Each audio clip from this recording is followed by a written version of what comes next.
দখলদার ইসরায়েলি বাহিনী এবং ফিলিস্তিনি পুরোদমে যুদ্ধ চলছে, জানিয়ে দিব হাতে থাকা সর্বশেষ আপডেট আন্তর্জাতিক সংবাদ। প্রথমেই সংবাদ শিরোনাম, রাশিয়ায় আরো গভীরে আঘাত করতে চায় জেলেনস্কি। আরো জানিয়ে দিব রাশিয়ার সঙ্গে যুদ্ধের মধ্যে ইউক্রেনের একসঙ্গে 4 মন্ত্রীর পদত্যাগ। আরো জানিয়ে দিব গাজায় ইসরায়েলি হামলায় নিহত বেড়ে 40,819 জন। সর্বশেষ জানিয়ে দিব ইসরায়েলি স্থল বাহিনীর প্রধানের পদত্যাগ। শুনছিলেন সংবাদ শিরোনাম, এরপর বিস্তারিত। তার আগে আমাদের ভিডিওটি যদি ভালো লেগে থাকে তাহলে একটি লাইক, কমেন্ট, শেয়ার করে দিবেন আর আমাদের ভিডিওটি সর্বপ্রথম পেতে চ্যানেলটিকে সাবস্ক্রাইব করে রাখবেন। রাশিয়ায় আরো গভীরে আঘাত করতে চায় জেলেনস্কি। এবার শুনুন বিস্তারিত। রাশিয়ার ভূখণ্ডে কিছু অংশ দখলের পর ইউক্রেনের প্রেসিডেন্ট ভলোদিমির জেলেনস্কি রাশিয়ার ভিতরে আঘাত হানতে পশ্চিমা দেশ ছাত্রপত্র ও সহযোগিতা চাইছেন। নেদারল্যান্ডের প্রধানমন্ত্রীর সঙ্গে আলোচনায় তিনি এই আহ্বান জানান। খবর রাইটার্সের প্রতিবেদনে বলা হয়েছে, রুশ ভূখণ্ডে হামলা চালিয়ে ইউক্রেনের নিজস্ব অধিকার এলাকায় রুশ প্রেসিডেন্ট চাপের ফলে যে আশা প্রকাশিত এখনো পর্যন্ত সেই সফল পাওয়া যায়নি এবং রাশিয়া ইউক্রেনের ভূখণ্ডে আরো অংশ দখল করার ক্ষেত্রে কিছুটা অগ্রসর করেছে। ইউক্রেনের প্রেসিডেন্ট সাফল্য অভ্যাসের জন্য পশ্চিমা অস্ত্র প্রয়োগের ক্ষেত্রে বাধা নিষি অধিকার দায়ী করছেন। সোমবার তিনি বলেন, রাশিয়ার গভীরে আঘাত হানার ক্ষেত্রে সেই বাধা আরো শিলিপ্ত করা হয়েছে বলে তিনি আশা করেন। জেলেনস্কি মার্কিন যুক্তরাষ্ট্র, ব্রিটিশ, ফ্রান্স ও জার্মানি থেকে আরো দূরপল্লাভ অস্ত্র পাওয়ার আশা প্রকাশ করেছে। নেদারল্যান্ডের প্রধানমন্ত্রী দি স্কোফের সঙ্গে ইউক্রেনের দক্ষিণ পূর্বে জাপোরোজিয়া শহরে সাক্ষাতের পর জেলেনস্কি বলেন, আজকের দিন শুধু এমন অনুমতি যথেষ্ট নয়, সহযোগীরা দেশগুলো সেই সঙ্গে এই দূরপল্লাভ অস্ত্র সরবরাহ করতে পারে। নির্ণয় দেখার এত কাছে কোনো পশ্চিমা সরকার প্রধান সফল করেনি। জেলেনস্কি আরো বলেন, তিনি নেদারল্যান্ডের প্রধানমন্ত্রীর সঙ্গে ইউক্রেনের প্রতিরক্ষা ক্ষমতা আরো বাড়ানোর বিষয়টি আলোচনা করেছেন। ন্যায্য শক্তি আনার লক্ষ্যে সেটা প্রয়োজন বলে তিনি মনে করেন। রাশিয়া হামলা মোকাবেলা করতে এয়ার ডিফেন্স আরো মজবুত করার পাশাপাশি নতুন প্ল্যাটের সিস্টেম প্রয়োজন করে জেলেনস্কি মনে করেন। রাশিয়ার উপর আরো কড়া নিষেধাজ্ঞার চাপানোর উপরে তিনি জোর দিয়েছেন। এদিকে রাশিয়ার প্রেসিডেন্ট ভ্লাদিমির পুতিন মঙ্গোলিয়া সফর করছেন। সেই দেশের মধ্য দিয়ে রাশিয়া ও চীনের মধ্যে নতুন গ্লাস পাইলটে তৈরির পরিকল্পনা করেছে। পশ্চিমা নিষেধাজ্ঞার কারণে ইউরোপ গ্লাস বিক্রি কার্যক্রম বন্ধ হয়ে যাওয়ার পর রাশিয়া নতুন বাজার খুলছে। ইউক্রেন মঙ্গোলিয়া উদ্দেশ্যে আন্তর্জাতিক ফৌজদারি আদালত শাসন অনুযায়ী পুতিনকে গ্রেফতারের আহ্বান জানান। তবে মঙ্গোলিয়া সরকার এমন কোনো পদক্ষেপ নিচ্ছেন না, ফলে দেশের বিরুদ্ধে শান্তিমূলক পদক্ষেপ সম্ভাব্য উজ্জ্বল হয়ে উঠছে। রাশিয়ার সঙ্গে যুদ্ধের মধ্যে ইউক্রেনের একসঙ্গে 4 মন্ত্রী পদত্যাগ। এবার শুনুন বিস্তারিত।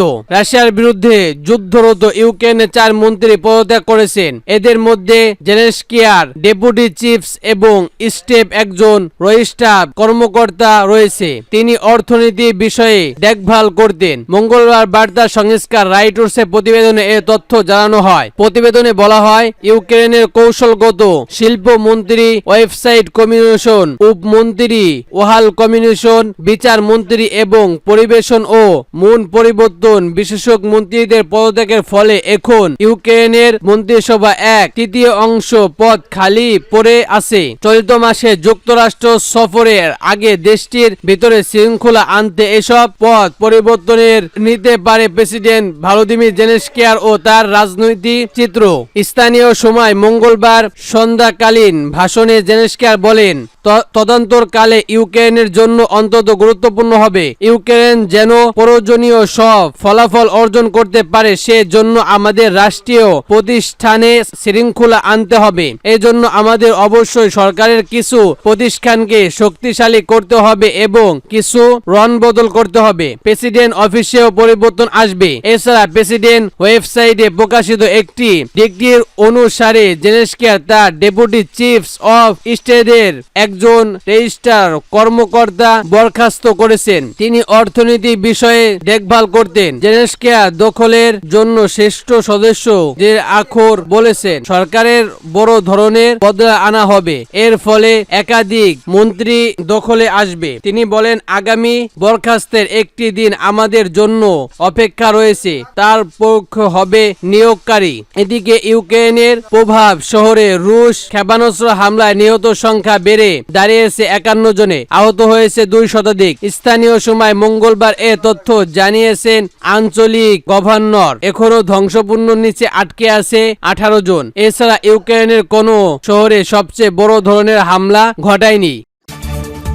গাজায় ইসরায়েলি হামলায় নিহত সংখ্যা বেড়ে 40,829 জন। এবার শুনুন বিস্তারিত। অবরুদ্ধ গাজায় উপত্যকার চলমান ইসরায়েলি হামলায় নিহত ফিলিস্তিনির সংখ্যা 40,829 জনে পৌঁছেছে বলে জানিয়েছেন ফিলিস্তিনি স্বাস্থ্য মন্ত্রণালয়। মঙ্গলবার এক বিবৃতিতে মন্ত্রণালয়টি বর্বরত ইসরায়েল বাহিনী হামলায় গাজায় উপত্যকার নিহত ও আহত ফিলিস্তিনিদের এই সর্বোচ্চ পরিসংখ্যান প্রকাশ করেছে। ফিলিস্তিনি স্বাস্থ্য মন্ত্রণালয়ের তথ্য অনুযায়ী অবরুদ্ধ উপত্যকার 2023 সালের 7 অক্টোবর ইসরায়েলি হামলা এই বিপুল সংখ্যক ফিলিস্তিনি নিহত হয়েছে। এছাড়া ইসরায়েলি হামলায় গাজায় উপত্যকার আরো আহত ফিলিস্তিনের সংখ্যা বেড়ে 94,291 জনে পৌঁছেছে। মন্ত্রণালয়টি জানিয়েছে ইসরায়েলি বাহিনী গত 24 ঘন্টায় গাজায় উপত্যকার 3টি গণহত্যা এবং হত্যাকাণ্ডের সংঘটিত করেছে। উপত্যকার জুড়ে ইসরায়েলি বাহিনীর সম্প্রতি এসব হামলায় 33 জন ফিলিস্তিনি নিহত এবং 97 জন আহত হয়েছে বলে জানিয়েছে ফিলিস্তিনি স্বাস্থ্য মন্ত্রণালয়। মন্ত্রণালয়টি আরো জানিয়েছে কিছু নিহত এবং ভুক্তভোগী এখনো ধ্বংসপূর্ণের নিচে এবং রাস্তায় আটকা পড়ে আছে এবং দখলদাররা তাদের উদ্ধার ও সহযোগ করতে বাধা দিচ্ছে। এই ঘটনাগুলো গাজায় উপত্যকার মানবাধিকার সংগঠনের আরো তীব্র করে তুলছে, সেখানে ফিলিস্তিনি প্রতিরোধী সহিংসতা এবং নিপীড়নের শিকার হচ্ছে।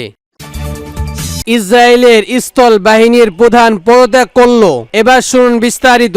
দখলদার ইসরায়েলের প্রধানমন্ত্রী বেনিয়ামিন নেতানিয়াহুর নেতৃত্বের বিরুদ্ধে তেল আবিব ব্যাপক বিক্ষোভ প্রতিবাদের মাঝে পদত্যাগের ঘোষণা দিয়েছেন দেশটির স্থল বাহিনীর প্রধান জেনারেল ওয়াজেদ তামিম ইয়াদের। ইসরায়েলের সামরিক বাহিনীর পক্ষ থেকে এ তথ্য নিশ্চিত করে জানানো হয়েছে ব্যক্তিগত কারণেই তিনি এই সিদ্ধান্ত নিয়েছে। মেজর জেনারেল তাবিদ গত 3 বছর ধরে ইসরায়েলের স্থল বাহিনীর প্রধান হিসেবে দায়িত্ব পালন করছে। মঙ্গলবার টাইমস অফ ইসরায়েলি প্রতিবেদনে বলা হয়েছে ইয়াদের তার পদত্যাগের সিদ্ধান্ত ইসরায়েলের চিফ অফ স্টাফ ল্যাডওয়ার জেনারেল হাজরি হারেবি এবং প্রতিরক্ষা মন্ত্রী ইয়েব গ্যানালের অনুমোদন করেছে। এতে আরো বলা হয়েছে আশা করা হচ্ছে আগামী কয়েক সপ্তাহের মধ্যে একজন উপযুক্ত কর্মকর্তাকে পাওয়া গেলেও ইয়াদের তার পদ থেকে সরে যাবেন, তবে তার পরবর্তী কে আসবেন তা এখনো স্পষ্ট নয়। ইয়াদাই আপাতত ছুটিতে থাকবেন এবং পরে সামরিক বাহিনীতে অন্যান্য গুরুত্বপূর্ণ পদের জন্য তার প্রাথমিক জমা দেয়া বলে জানা গেছে। এদিকে ইয়াদায়ের পদত্যাগকে ইসরায়েলের সামরিক বাহিনীতে একটি উল্লেখযোগ্য পরিবর্তন হিসেবে দেখা হয়েছে, কারণ ইয়াদায় তার সময়কালে ইসরায়েলি স্থল বাহিনীকে আধুনিক কারণ এবং প্রক্রিয়া পরিচালক গুরুত্বপূর্ণ ভূমিকা পালন করেছে। সামরিক বিশ্লেষণা মনে করছে তামিম ইয়াদাদের উত্তরসূরি বেছে নেওয়ার ইসরায়েলের জন্য একটি গুরুত্বপূর্ণ পদক্ষেপ হবে, যা দেশটির সামরিক বাহিনীর ভবিষ্যৎ কার্যক্রমের উপর গুরুত্বপূর্ণ প্রভাব ফেলবে। সূত্র মেহের নিউজ।